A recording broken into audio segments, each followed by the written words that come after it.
Hello, everyone. And thank you so much for joining us today for Estate Planning 101 with our guest, Rochelle Haller, partner and attorney at Fox Rothschild.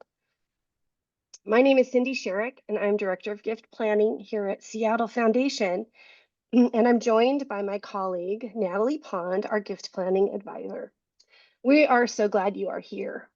Rochelle has a fantastic presentation lined up, and we hope that you walk away today with some practical tips and maybe a little more confidence in your own estate planning process. We are hosting this webinar in celebration of National Make a Will Month. Did you know that only 1/3 of Americans have a will? Taking the time to make these plans is one of the most important ways you can protect your loved ones and ensure you can support the causes you care about most. Our hope is that what you hear today inspires you to create or update your own will or trust. A special welcome to Seattle Foundation's donor advised fund holders and to our change makers, those of you who have included Seattle Foundation in your legacy plan. Seattle Foundation is honored to partner with more than 1,400 unique philanthropists, individuals and couples and families on their giving journey. And nearly 400 of them are leaving a legacy gift that will support the organizations they care about most. So to our fund holders and change makers, thank you for being such an important part of our community. And whether or not you have a current connection with Seattle Foundation, Natalie and I are always here to be a resource, especially when it comes to charitable giving. Sometimes that means offering a solution here at the foundation. Other times it's connecting you with other professionals or resources. Either way, we'd love to talk to you. With that, I'll hand things over to Natalie for a quick housekeeping notes, and then we'll get you going on today's session. Awesome. Thank you so much, Cindy. Happy to run through that housekeeping really quickly here. First, everyone is muted and cameras are off to limit noise and disruptions. We are recording today's presentation and we'll send a link to that recording as well as Rochelle's slides early next week. At the end of the program, we are going to have time for Q&A, which will be moderated by Cindy and myself. For any questions that come up for you during our program, please use the Q&A button at the bottom of the Zoom screen, or it might be at the top if you were using an iPhone or iPad to join us today. We'll get to as many questions as possible during our time. This event does have the option for closed captioning. If you would like to turn this feature on or change the size of the closed captions, you can do so by clicking Show Transcript at the bottom of the Zoom window. Finally, when you sign off today, you'll be prompted to take a quick survey about your experience. Please take a few minutes to do this. Your feedback is essential for how we shape future events. And to sweeten the deal, everyone who completes the survey will be entered in a drawing to win a prize. I'll go ahead and pass it now back to Cindy to introduce our speaker for today, Rochelle Haller. Thank you, Natalie. I'm honored to introduce today's speaker, Rochelle Haller. Rochelle is a partner and attorney at Fox Rothschild with more than 20 years of experience in tax and wealth planning, both as an attorney and in private wealth management. She's a trusted advisor to high net worth individuals, families, and business executives, representing them in a wide variety of estate and tax planning matters, as well as probate and trust administration. Rochelle works closely with her clients, financial advisors, and bankers to support their estate, trust, and charitable giving. She also works with athletes, entertainers, and other high-profile individuals. Before joining Fox Rothschild, Rochelle practiced in the Seattle office of a national law firm and has worked at other law firms focused on estate and wealth planning. She's also worked in private wealth management at a financial planning firm. Rochelle is a fellow of the prestigious American College of Trust and Estate Counsel, a professional association whose members are elected through rigorous peer review processes. And last, but certainly not least, Rochelle is an outstanding member of Seattle Foundation's Professional Advisor Council. So thank you for that, Rochelle. We are so grateful for her service and leadership in helping us promote philanthropy throughout the Seattle community. So please join me in giving a warm welcome to Rochelle Haller.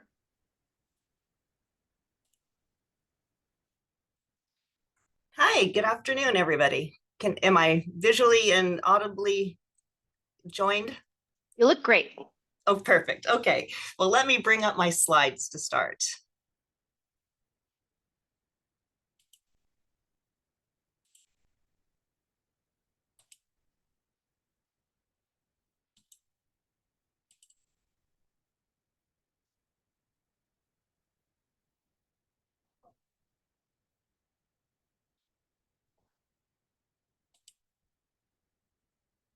Okay, I'm hoping this is working.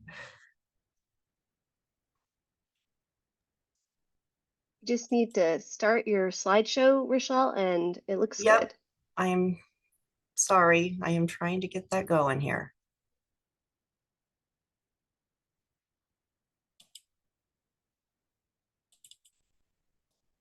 Okay, one more step.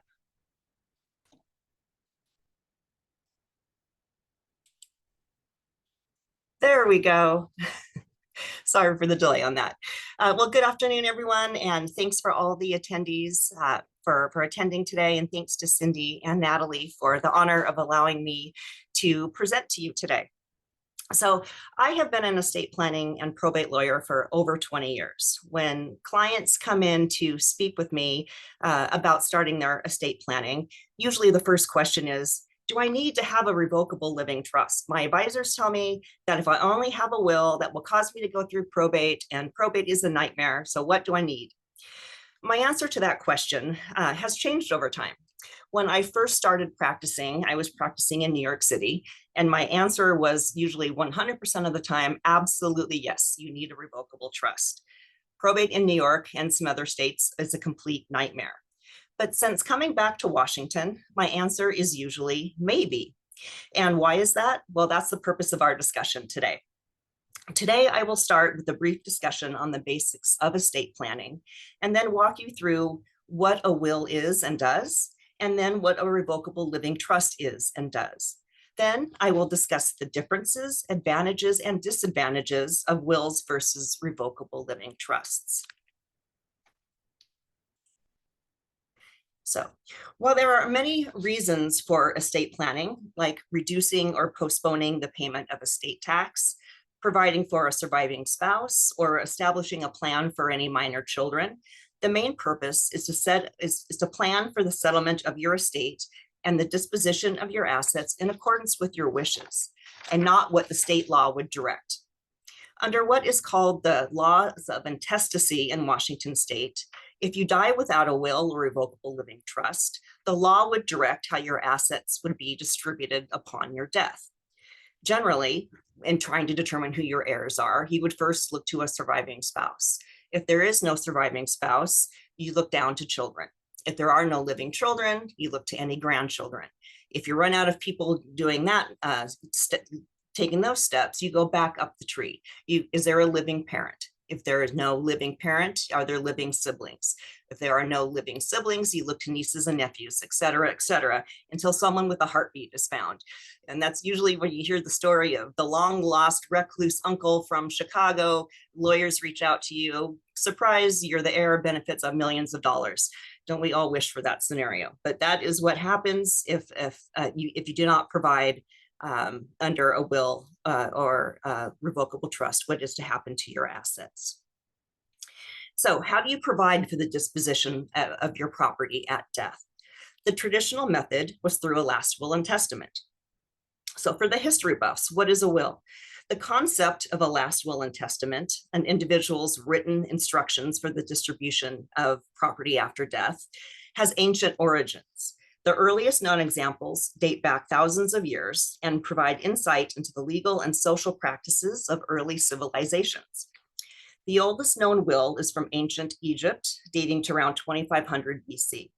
The will of a man named Sekhenren was found in the tombs at Kahun, is often cited as the earliest surviving example of a will. In this document, he bequeathed his property to his wife, specifying how his estate should be managed and distributed. Wills were also known in ancient Greece, but the Romans are credited with formalizing the practice. The Roman law of the 12 tables, circa 450 BC, recognized the right to make a will, a testamentum, and by the late Republic, written wills were common among Roman citizens. The Roman testamentum was a formalized process involving witnesses and symbolic acts. The wills were often oral or witnessed by others, or written on clay tablets or parchment paper. Early wills typically addressed the transfer of land and personal property. They sometimes included instructions for the care of children and religious bequests. Today, in modern times, wills do much of the same thing, but the formalities of creating a will have changed. Typically, a will must be in writing, sworn to by the testator, the person making the will, in front of disinterested witnesses, with the witnesses signing an attestation before a notary that the testator was over the age of 18, of sound mind, and not under any duress to sign the will. Within the will, the testator states how they would like their assets to be distributed upon their death. The will can also direct that instead of distributing assets outright to beneficiaries, that assets be held in trust for the beneficiaries. Called testamentary trusts, they can be created for tax savings purposes or to protect a financially unsavvy or young beneficiary or to provide some asset protection for the beneficiaries. Within the will, the testator also directs for the appointment of an executor to manage the estate until it has been fully distributed. The will can also nominate guardians for minor children. And note that a will only becomes effective upon the death and the approval by the court through a probate proceeding, which we will discuss in depth shortly. So what is a revocable living trust? Revocable living trust sometimes, let me get to that. There we go. Revocable living trusts are sometimes referred to as inter vivos trusts, are legal arrangements in which a person, the grantor, places assets into a trust during their lifetime, retaining the right to alter or revoke the trust at any time. The concept of trusts has deep historical roots, like wills, but the specific form of the revocable living trust is a relatively modern development. The origins of the trust can be traced to medieval England, particularly during the times of the Crusades, the 12th and 13th centuries. Landowners would transfer title to their land to a trusted individual, a trustee, to manage the property while they were away. This arrangement allowed for the landowner's family to benefit from the land, even if legal title was held by someone else. Over time, the English courts of equity recognized and enforced these arrangements, giving rise to the modern law of trusts. While the trust concept was well established in England common law, the revocable living trust that we know today began to emerge in the United States in the late 19th and early 20th centuries. In modern times, the revocable living trust has been an increasingly popular tool by which a grantor can manage, amend, or revoke the trust during their lifetime, and then, upon the death of the grantor, direct the disposition of his or her property. The trust, unlike a will, becomes effectively immediately upon signing, upon its creation. It's a legal acting document. Once the revocable trust is created, the next step is to transfer all of the grantor's assets into the trust.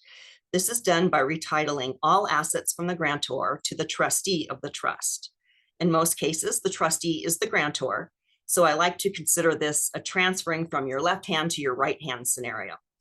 Although the trust officially owns all of the grantor's assets, the trust agreement allows for distributions to be made to the grantor and directs the management and distribution of funds during the grantor's lifetime, and then details what happens to the trust assets at the grantor's death.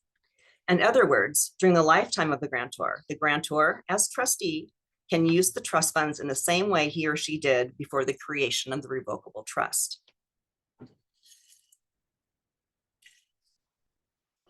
As I mentioned, the revocable trust can be amended or revoked during the grantor's lifetime.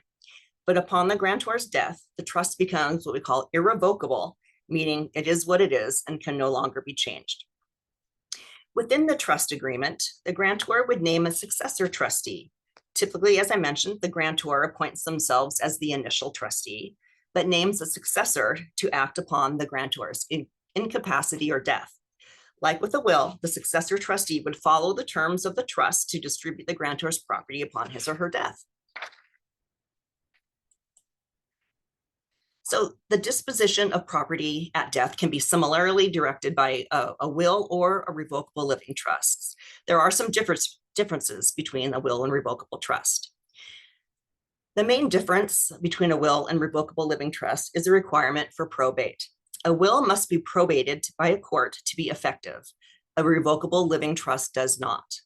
So let's discuss probate. I do have a slide further in the deck that discusses the probate process, but I think it's appropriate to begin that discussion here to fully understand the differences between a will and a revocable trust. As I mentioned, in some states like New York and California, Probate is a nightmare. It can be costly, take forever, and require court intervention or approval for things such as the sale of the decedent's home. I experienced New York and can attest to the nightmare that was. However, let me describe the probate process in Washington based on my practice and experiences. So after I draft a will, the process usually goes as this. I draft a will for a client, then I'm usually asked to hold the original for safekeeping. When the client passes, I'm usually notified by a family member of the death, and we then arrange for the executor and other family members to have a meeting to review the will, the terms, and decide, and then sign the paperwork needed to open and start the probate process. That paperwork is generally done by my paralegal in just a few hours of time. We submit the signed paperwork to the court, usually electronically, along with a copy of the death certificate. We do have to submit the original will, so we usually need to send a messenger to deliver that to the court. The filing fee is $240. If you want to spend a few more bucks to expedite the court's review, you can do that. Even without the expedited review, the will is usually reviewed, and lacking any issues or problems, probate is granted within a week or so. At that time, the named executor has the power via certificate of letters testamentary to begin to settle the decedent's estate, meaning paying last bills, collecting assets, and then ultimately distributing assets to the beneficiaries named in the will and in accordance with the decedent's wishes. In my mind, that's a pretty simple, easy process and reasonable with time and expense. As I mentioned, as a currently effectively legal document, the revocable living trust directs the disposition of property upon the grantor's death. As such, no probate or court involvement is usually required. Let me emphasize that word usually. We will get back to that.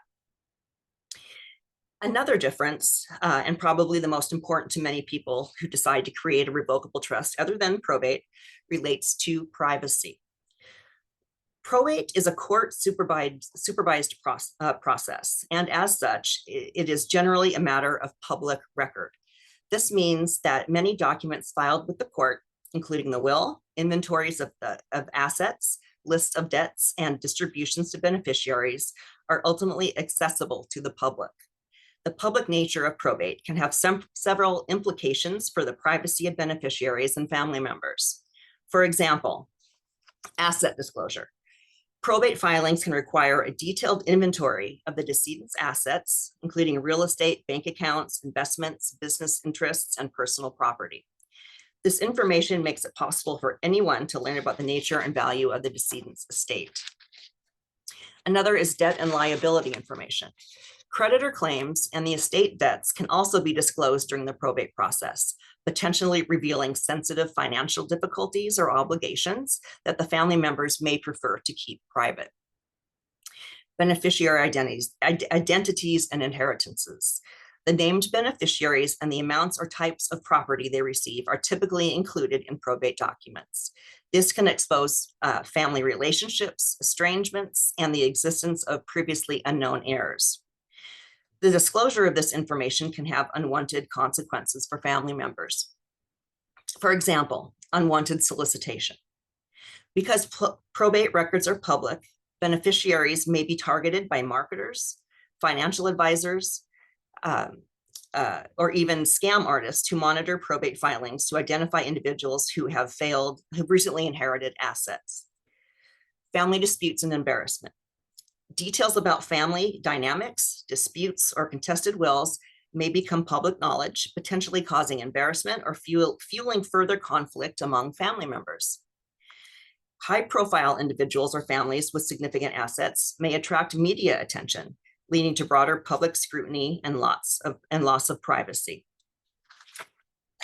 There are security risks. Public disclosures of valuable assets or large inheritances can increase the risk of theft, fraud, or other security concerns for beneficiaries. Another difference, and can be significant to a lot of folks, is incapacity planning. As I have mentioned a couple of times, a will only becomes effective after the death of the testator and upon the approval of the will by the court via the probate process. Until then, it is nothing but several pieces of paper. A revocable trust, however, is effective immediately upon signing. As such, it is a living, breathing entity that can continue to direct the management of the testator's assets during their lifetime and even upon their incapacity.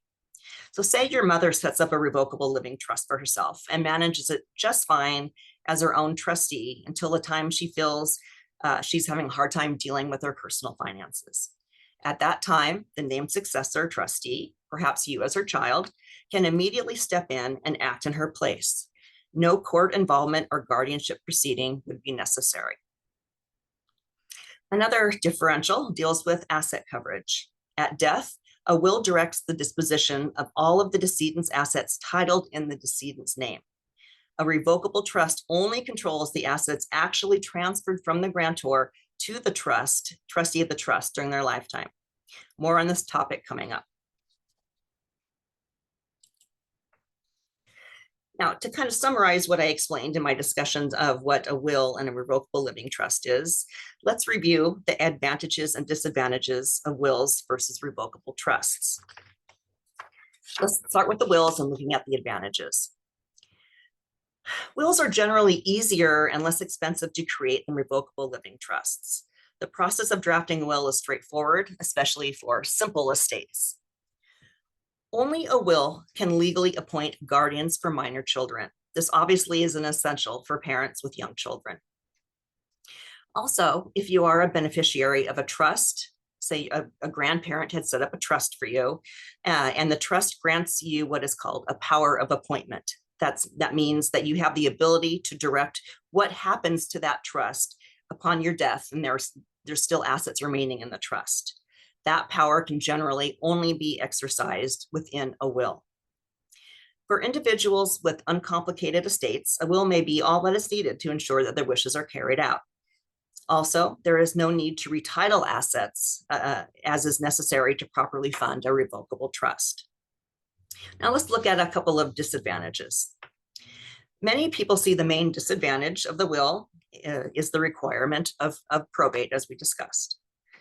And as also discussed, a will only takes effect after death and provides no mechanism for managing your assets if you become incapacitated. If you become incapacitated, your family may have to seek a court-appointed guardian or conservator to manage your affairs. Many times, such an appointment of a guardian or conservator can be avoided even in just a simple will plan if effective durable powers of attorney are in place.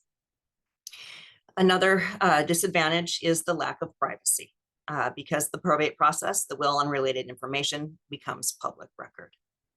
Now let's turn to the advantages of revocable living trusts.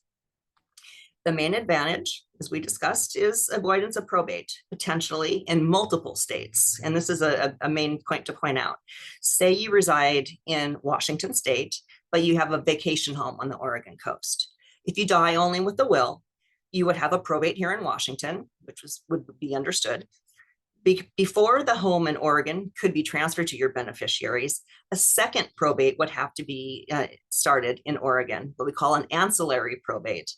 And that would need to be required, so kind of doubling the efforts.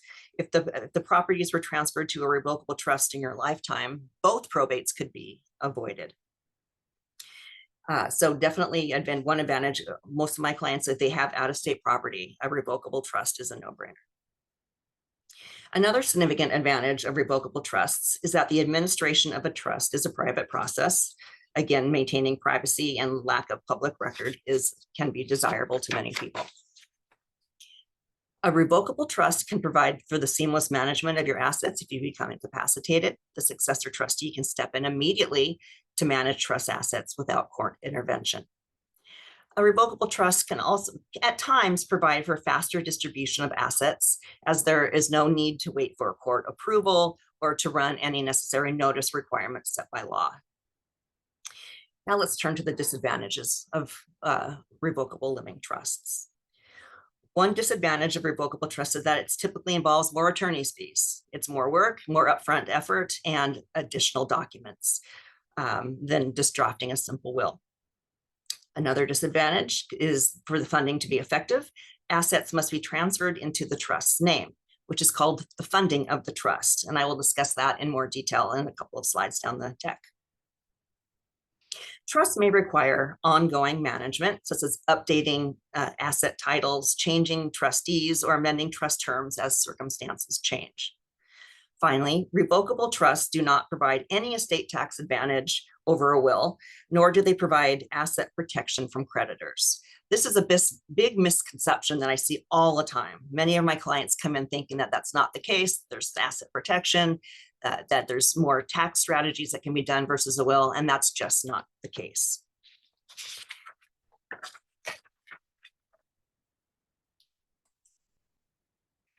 So the next two slides deal with the probate process and the funding of the revocable trusts. So I think we've already covered the probate process pretty well. I'll just point out a few things. Let's jump to the typical timeline, several months to a year. Yes, a probate typically remains open for over a year, but that is usually not due to the probate process itself, but we can thank the Washington Department of Revenue. If an estate is subject to Washington estate tax, an estate tax return needs to be filed within 9 months of the decedent's death. If more time is needed, an additional extension of 6 months may be obtained.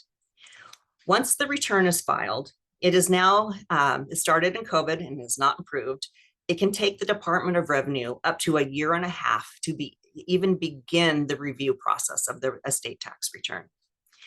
So I advise all of my probate clients to keep the estate and the probate open until a closing letter is received from the Department of Revenue. If the estate is closed and the Department of Revenue ultimately audits the tax return, the probate may have to be reopened so that the executor can work with the DOR to settle a return. So that's additional expense and another proceeding to file the documents with the court to explain why the probate needs to be reopened and letters reissued to the named executor. And if the executor distributes all of the estate assets to the beneficiaries and is then hit with an additional tax bill, that can be a real problem. If all of the money's all gone and you owe another $100,000 in tax, where's the executor going to find that money? If it's a good family situation and the kids all understand, they'd be happy to give that money back. But there's a lot of instances where trying to collect money back from a beneficiary is not something an executor wants to do. And they're officially on the hook for any tax that can't be paid after the estate is closed. So that's something that strong advice I give my executors, and it also applies to trust administration as well. I advise the successor trustee not to terminate the trust and distribute all trust assets until a closing letter is obtained by the Department of Revenue. And I also wanted to point out costs. The court fees, as I mentioned, aren't too significant.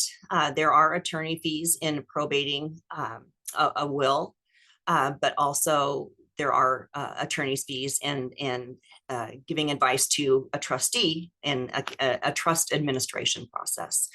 There are executor fees. In some states, there is a statutory fee schedule that allows an executor to collect a commission based on, sometimes it's a percentage of the assets or other things that can be considered. In Washington, we have a very helpful statute that says an executor is entitled to reasonable commissions. Well, what is reasonable? Really, we have to advise the executors on a case-by-case basis as to what that fee is, what is reasonable. It usually depends on the sophistication of the executor, what the assets are, how difficult it was to collect assets, things like that. A lot of times, as executors tend to be family members, they choose not to take a commission. And another reason for that as well is just because it's a family member, they don't feel like they should be benefiting over, say, other siblings, is that any commissions are taxable to the executor and must be reported on their income tax returns.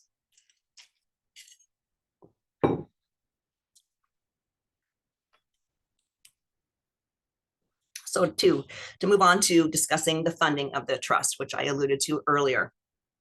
To fully realize the benefits or advantages of a revocable living trust, I can't stress enough the importance of transferring all of your assets into the name of the trust. The type of assets to be transferred can include real estate, bank accounts, and investment accounts. It should be noted that the transfer of real estate involves the preparation and recording of a new deed. A recording of a new deed, just in filing fees, recording fees alone in Washington can be over $400, plus the time it takes for an attorney to prepare the new deed. It should be noted that if the property, the real property is mortgaged, that the lender approval is needed prior to the transfer. Otherwise, the transfer could be treated as a violation of the due on sale clause, meaning that the mortgage, the bank could essentially call the loan for a violation of the terms of the mortgage. Banks are generally willing to approve the transfer requests. This is a very common thing. Once you mention it to them, they know exactly what you're talking about, and would be more than happy to authorize the transfer. Of course, they'll charge you a fee, a couple $100 to issue you a letter granting their approval. But for some people, that that fee is more than outweighs the any negativity of the benefits of the trust. For tangible personal property or items that can't actually be retitled, I usually provide a general assignment of property to the trust. Another important thing to consider is that if you fail to transfer all of your property to the revocable living trust, you may be stuck at your death with a trust administration and a probate proceeding after all. Because after you are gone, the only way assets held in your name and outside of the trust, the only way they can be transferred to your beneficiaries at that point is by a will. The trust has no power over these assets until they are transferred into the name of the trust. For my clients who want a revocable trust, I always prepare a simple will called a pour over will that directs that any assets not held by the trust at the time of the client's death, via this pour over will, it has to be probated, but the will directs that all those assets should be transferred to the trust. Hence the term pour over. It pours over from the will to the trust. It's not the end of the world, but it is a step that could have been avoided if all assets had been transferred into the trust during the decedent's lifetime.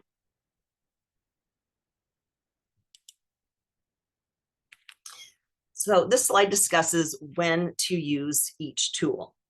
I think we have covered most of these concepts, and I guess this is kind of a summary of a summary, but let me point out a few things. Wills are perfectly fine for simple estates, meaning non-contested estates, straightforward estates with straightforward assets, and really no privacy concerns. But if a guardian needs to be appointed, or if a power of appointment needs to be exercised, a will is the way to go. Also consider the risk of a contested estate. Being a public document, if you choose to disinherit a child or other family member, they can find out about it, and then the risk of them actually contesting the will in court, because there's a venue for them to air their grievances.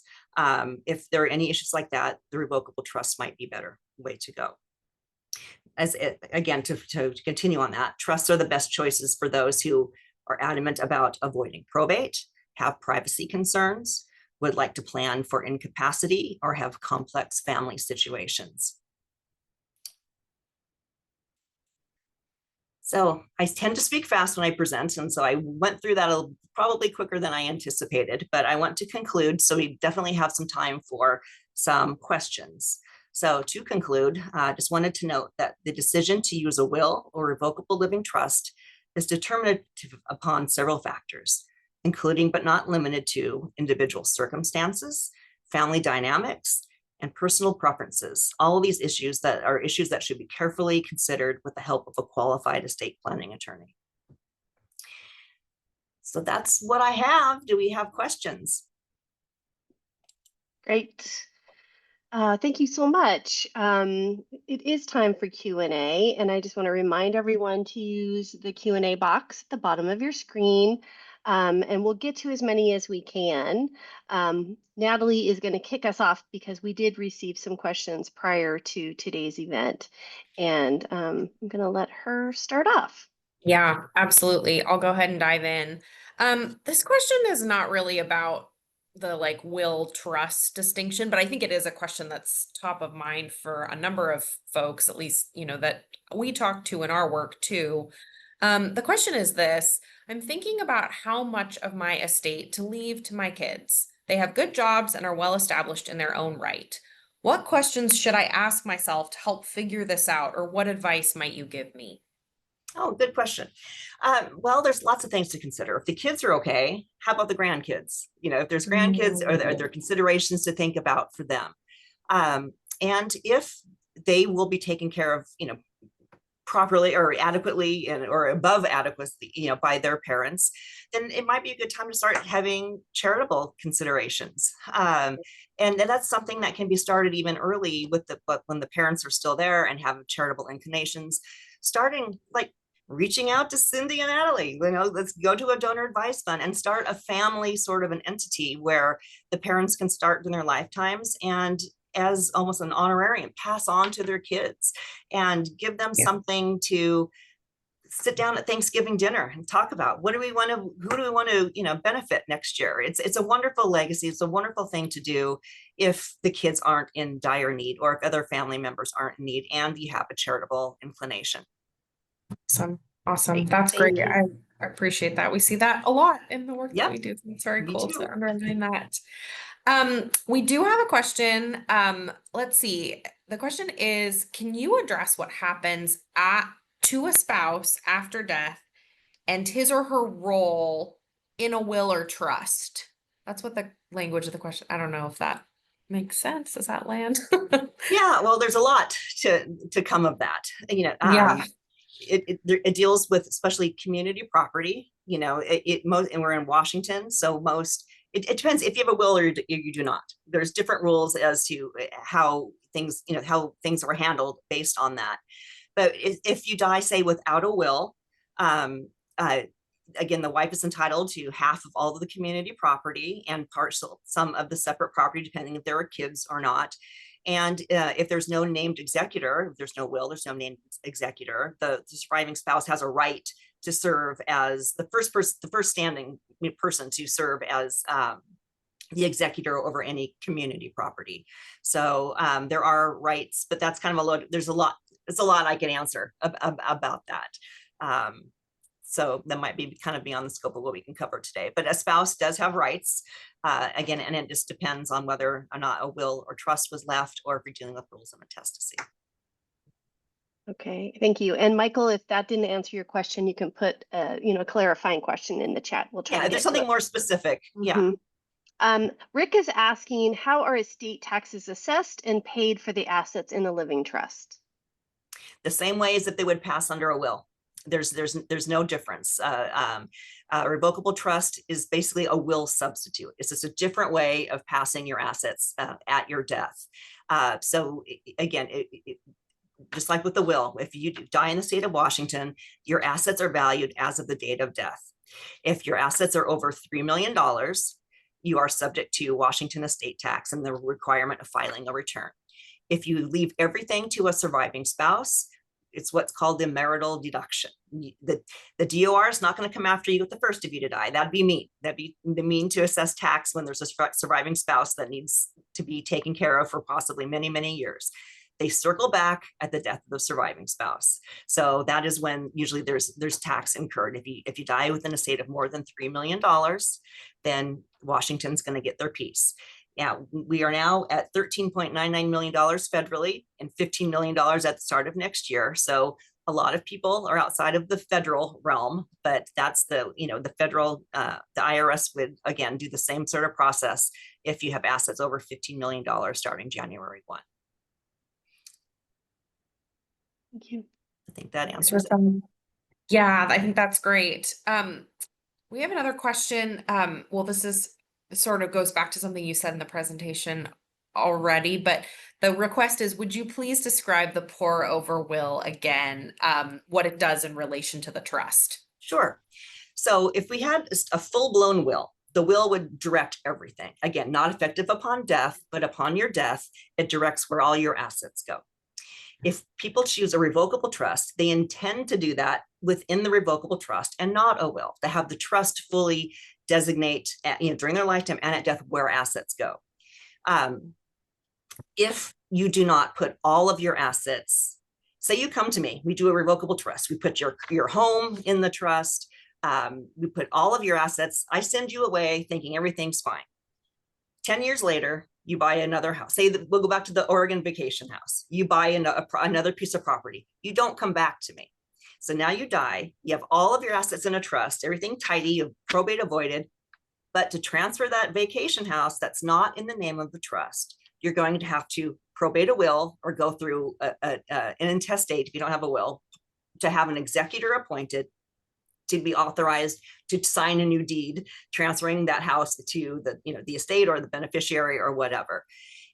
What we do to avoid that, and it's not as avoid, like I mentioned, about 80% of my clients that I do revocable trusts for don't put everything in. We almost always have a probate just because something comes in later or something was forgotten. So we do a very simple, as opposed to the full-blown will, which can be 25 pages. A quarter of a will is about 5 pages. It just says, during my lifetime, I created the John Smith Revocable Trust. I intend to put all my assets into that trust. But if I forget, then by this will, I direct that after a probate proceeding, my executor transfer everything to the terms to the trust, and then will be disposed of as if I had transferred it to the trust in the first place. Thank you for going over that again. It's helpful. You're welcome. Okay, we have a question from Judy. She's asking for you to please address balancing the use of beneficiary designations with a will. Oh, good point. Good point. So a will disposes of what we call probate assets: your house, your bank accounts, your cars, your jewelry. It does not transfer what we call non-probate assets: retirement accounts, life insurance, anything that has a beneficiary already designated. Those pass outside of the will or revocable trust. Sometimes we advise just keep it that way. Just name your children as your beneficiary of your life insurance policy. But at times for certain reasons, not always, often, because it doesn't always have the best income tax ramifications, but you could change the beneficiary designation to be my trust, to be my will. Again, that's something I would not do without talking to your estate planning advisor, because a lot of times, they will advise you on it's a case-by-case scenario on how designations and where those funds should go. But that's something I always ask my clients when I'm in the probate process. You can go online, pull up all of your beneficiary designations for your retirement accounts, and let's look at them. So it's a big part of the process. But just to reiterate that the will or trust would not dispose of those assets. They will always look to the beneficiary designations. Thank you. Yeah, thanks for clarifying. Sure. Okay, this next question is, can the issue with estate taxes not being approved for a long time affect the living trust? Again, the only effect would be, I always tell the trustee or an executor, if it's a will, keep a reserve. You don't want to keep the entire amount for 3 years we usually file the estate tax return. Then we realize what we think, we don't file it unless we think it's 100% accurate. And then we advise the trustee or executor accordingly. Okay, I think, in the worst case scenario, the Department of Revenue or the IRS may dispute your LLC, your business that we valued. So let's keep a reserve. So based on what we think the risk would be, $100,000, $200,000, depending on the size of the estate, what risks we think, go ahead and make interim distributions, make the beneficiaries happy, but protect yourself, executor and trustee. Keep a reserve for that worst case scenario until we get the signing letters off from the Department of Revenue that they've accepted the estate tax return as filed. Then we can make the final distributions and file, if we're doing a probate, file some more documentation with the court to let the court know that's all closed. And then they're fully free to distribute safely. Okay, great. Okay, this is a timely one. This person is asking, well, I believe Washington State now has the highest estate tax in the country. Do you have any suggestions on how to limit exposure to the Washington State estate tax with the intention to pass as much as possible to descendants? One word answer, move. Ah! No. That's the only way. I mean, that's to be frank. And, as a person who wants my clients to stay resident so I can continue to work with them for years and years and years, we do have the most onerous estate tax regime in the country at this point. That just went up. We had a $2.193 million exemption, the amount that you can leave without it being subject to Washington estate tax. Many people have been advocating for that to be increased. It hadn't been adjusted for inflation like the federal amounts are almost annually. Legislation last year finally decided, okay, you're right, $2.193 million isn't enough. We should adjust it. They raised it to $3 million. So we now have a $3 million exemption. But at the same time, they raised the top taxable rate. The Washington has a varied rate depending on the amount, the percentage of tax goes up to the highest of 20% now to 35%. So given those two factors, it's a lot of people are I've had several clients leave the state, and unfortunately, some clients say I'm happy to pay my share. I'm happy to be wealthy. These taxes are being used hopefully for good purposes. I'll pay my share. That's fine. But there are some that just say the last thing they want to do is pay $1 of tax. And my answer really to that is give it all away before you die. In Washington, there's no gift tax. So you can gift. We do that for a lot of folks. Gift it to charity, gift it to your kids. Just don't die with it. If you die with less than $3 million, you're fine. But if you have assets above that, if you have the money, you're going to get taxed. That's the benefit of living in Washington state. That's the price you pay. Well, we work with people every day at Seattle Foundation to help them find charitable ways to avoid those estate taxes in the state of Washington. So call us. There you go. Let's see, you asked that last one, right, Cindy? So I can ask this next one. Okay, great. Let's see. The question is, are mutual funds and stock, I actually think I can answer this. Stock brokerage accounts, non-probate assets. They often have beneficiary designations. And that's another big pitfall. A lot of people think, oh, well, I'll avoid probate. I will, just not have to avoid lawyers or maybe even avoid tax if I just have my kids as the payable upon death of my house or my bank account. That does pass through, that does make it basically a non-probate asset because it has a beneficiary designated to that asset. But your estate planning attorney may throw a fit because you do all this planning and you tax within your wills or trust that take advantage of tax savings or tax deferring trusts and planning under your wills, that we had thought that would include your $5 million brokerage account. And if you transfer that out, that asset does not get included in the tax savings trust or the planning that we've established. And you paid a lot of money to do. You've just blown that plan. So again, it's possible and it's a good thing for some folks. It's something you should really have the discussion with your estate planning attorney before you start doing that. Good advice. That's so important. Yep. Thank you. We have a question that was in the chat from Valerie. She said, I have 2 kids. One will likely need a lifelong trust, but the other will not. And in addition, we want to have a charitable trust. Should we have an Uber trust that oversees all 3 or create 3 separate trusts? 3 separate trusts. Yeah, when you have one that may need and one that may not, and then charity, it's just easier to establish. It will cause inner fighting between siblings. I definitely think, or one gets more than the other. It just is ripe for controversy. Just family disharmony, and that's the last thing you want to do as a legacy. So people think that 3 trusts is more to manage than one. But when you weigh the pros and the cons and the headaches that can involved in a joint trust and just the management, the poor trustee trying to manage 3 different interests, I always say just separate. Great. Thank you.